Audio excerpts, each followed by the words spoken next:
आत्ताच महाराष्ट्राचे मुख्यमंत्री, महाराष्ट्राचे गृहराज्यमंत्री यांनी असं सांगितलं की आम्ही मोर्चाला परवानगी देत होतो, फक्त रूट बदलायला सांगत होतो.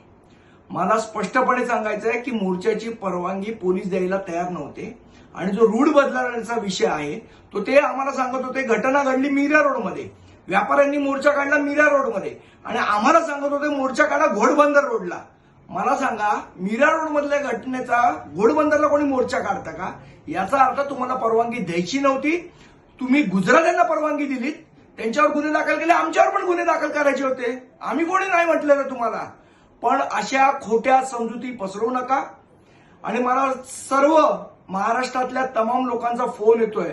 मी आपल्या सरकारला पण ही कल्पना देऊ इच्छितो. अख्ख्या महाराष्ट्रातला मराठी माणूस हा मीरा रोड भाईंदरकडे निघालेला आहे. आता आम्हाला बघायचंच आहे की तुमच्या जेलमध्ये संख्या जास्ती आहे का मराठी माणसांची संख्या जास्ती आहे. किती लोकांना तुम्ही जेलमध्ये पाठवणार आहात ना, तेही आम्हाला बघायचं आहे. आता हे आंदोलन जोपर्यंत मोर्चाची परवानगी तुम्ही देत नाही तोपर्यंत चालू राहणार. एबीपी माझा, उघडा डोळे बघा नीट.